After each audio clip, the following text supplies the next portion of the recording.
Has Bitcoin bottomed? Let's take a look at the on-chain analysis and technical analysis. Are you ready for Bitcoin to move to the upwards or for it to dump? Let's take a look at the charts.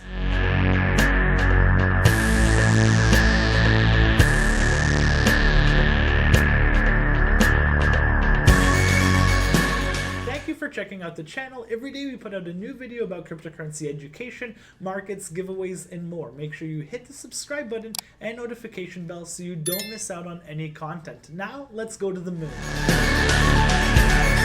We're going to start with some on-chain analysis. So these are shared by Willy Woo in his newsletter. So it's cool to see the S&P and BTC, they're very correlated. I know a lot of people were thinking, oh, shouldn't Bitcoin in times like this explode? I think that it's such a new asset, and there's still a lot of risk associated with it that people dove to gold instead, but we saw a pretty decent recovery. S&P recovered and actually broke higher than the price point where it dumped from, so that's good to see.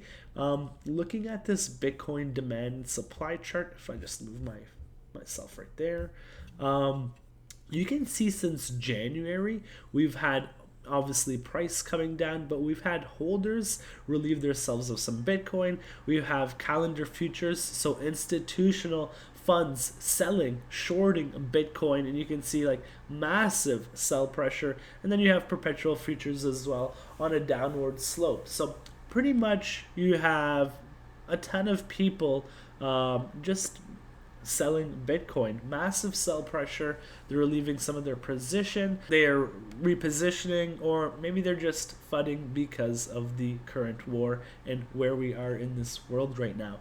You have the Bitcoin liquid supply shock oscillator, and you can see here is showing a close to bottom signal, which has worked very well in the previous signals that we got. Actually, we got nothing there, but here, the COVID crash, and right here is all where we exploded up.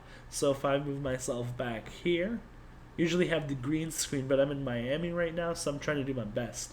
You can see right here, huge bottom signal right here as well, exploded up in price. So on-chain analysis is showing Bitcoin to be oversold, but with on-chain analysis you're not going to just like go all in because you're seeing one indicator oscillator showing you that we're oversold. We still need to see a solid reversal on the charts, in my opinion. We still need to see some solid volume come in. We need to see the downtrends get broken and flip to the upside. We have the calendar future basis oscillator, and you can see here this is coming to a bottom, which has relatively served as a bottom signal as well here. So you can see where we kind of were dipping in price, but we started moving up as the oscillator, so that's a clear divergence. We are still looking for some sort of bottom here. As I mentioned, on-chain analysis is showing heavy signs of Bitcoin being oversold, and this is a cost basis oscillator. This shows you how long-term holders sending their Bitcoin and kind of the cost basis they paid at, and you can see that this has worked awesome as a bottom signal caller as well. You can see here, and now we're getting some sort of bottom signal again here. So as I mentioned, the on-chain, and we're getting some sort of on-chain analysis, and we're getting some sort of bottom signal right here as well. I wouldn't jump right into the price of Bitcoin as there's still so much uncertainty, and we can check the fear and greed index. It's sitting at 26, yesterday 26, and last week 27. So I think the market's still very fearful. The sentiment hasn't changed. There's still a lot of things that are unknown, especially if the war that's happening right now gets escalated, more countries move in. I think we'll see a further dip into Bitcoin. So the on-chain is kind of looking bullish. It's showing signs of bottoming, but we still need to see that reversal. We still need to see a volume come in, and I still want to see this downtrend get broken. So there's a few points we're looking at the chart, which I'll highlight, and I'll share some of the things I'm looking for. So as of right now, I was looking for this prior high right here, actually, this prior high on this lower high to get broken. You can see that we actually retested it twice, but we didn't break above and like trade above the support and then move upwards. We just broke down here. This is another area I'm looking at. Let me just draw it quickly. It's important to have a plan in motion just in case, and you guys have probably seen this, this huge channel Bitcoin's been trading in right here. People think we might come down to the bottom and bounce back up. Who knows? Nobody knows right now, especially in these times of uncertainty, but I'll show you what I'm looking at. I was looking at this huge the support and resistance area. You can see resistance, resistance, resistance, support, support, support, support, and now we've broken down. So I'm kind of looking for this 41K region to get broken, and then if we could break above that, so this is heavy resistance, and it actually lines perfectly with this trend line. So if we could break this heavy resistance and break above the trend line, that would be the first good step. We'd also need to break this prior high right here, and if we break this resistance, turn into support, and that's change of polarity, I would actually be looking for a solid entry here. I would be bullish. I would be this downtrend from November lasting all the way to today would be broken. I would be pretty bullish on that, and I would be looking to find some buys. So that is what I'm looking for in terms of price ranges and resistance for us to break resistance. I don't want to go too deep into using more indicators, so I'm just going to throw on the moving averages on the daily because we didn't get the flip on the weekly that I was looking for. So if we do the 4 and 9, and these are the signals I'm just going to take while I'm on vacation because I'm in Miami right now. Not really a vacation, at an NFT event. You could call it a vacation. But let's see this. You got the buy at 37, the sell at 42. I didn't sell the Bitcoin here because I was busy with setting a lot of things up for, leaving the country and things like that.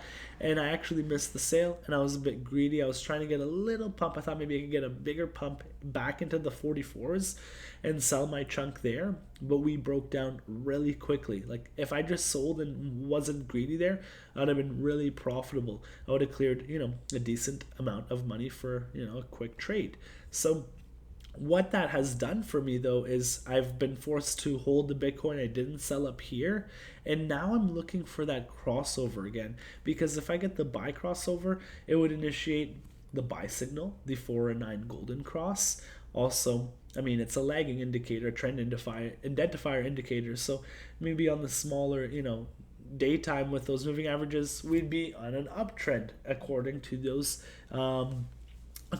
moving averages. So the second thing it would do for me is it would actually restart my trade in a sense, because I'm still holding that Bitcoin. So once we go long, I'll start actively watching for that cross over on the downside, for the death cross, because this time if we get the death cross, I will be selling, because we're still in a very uncertain time in the whole world. COVID's just kind of shifting, and we're kind of forgetting about that. Look, it never existed now, especially in Florida down here. And then you have literally the war and conflict that's happening right now, and it could get worse, or it could end today or tomorrow. Who knows? Nobody knows. And then to guess prices of Bitcoin or different assets during these times, it's almost impossible. So I'm looking for this solid crossover. Then I would reset my buy. I'm still holding those Bitcoins. Best case scenario, we start breaking through all these resistances, and then we keep making our way back to all-time highs. If not, I will be watching for the 4 and 9 death cross to exit Bitcoin. I'll be exiting 25% of my position. I'll keep the rest because I'll trade Bitcoin and Ethereum into other cryptos to make more Bitcoin. So I want to actively make more Bitcoin with the Bitcoin I have. I'll never sell all my Bitcoin, so I'll sell 25% or so, and that's a decent amount to trade in and out. And when you're more confident, maybe that'll go to 50%. And maybe when you're slaying the markets, you're doing 75% of your BTC, whatever you're comfortable, even if with your Ethereum in and out. So that's kind of my view on the market right now. Did we put the bottom in? The on-chain analysis is literally showing tons of sign of, bottom. And now if we look at the chart on the technical side, we put in a higher low right here, which I like to see. We didn't come and test this, we didn't breach or invalidate this. So and if we're using this trend line actually, so I drew two. I drew one where this was rejected right here, and then one where we actually broke out. They're both valid because I'm looking for 3 touches minimum. 1, 2, 3. Yeah, 4 here, and this one has 3. So this one broke out to the upside, and I thought that this downtrend was invalidated, and now we're moving into an uptrend. So we broke out of this downtrend, you can see, and then got rejected at this high, and now we're coming to make a higher low. So the next thing, if we were in an uptrend, would be coming to invalidate this right here, because this was the first higher high. So we need to break above and make a higher high, and then come back and make another higher low, and that could come all the way down as here, but we couldn't invalidate this low. On the flip side, if we didn't do any of this and we just came down here, we would retrace this whole move right here, which wouldn't be bullish. And if you're breaking this low right here, you're more than likely to go and set another low. So just wanted to make a quick Bitcoin video, because in these times you want to be prepared. The market could shift either way, but you need to have a plan. And you need to know when you're going to sell, or when you're going to buy, or when you're going to do neither. So if you have any questions, post them below, and I'll see you guys tomorrow.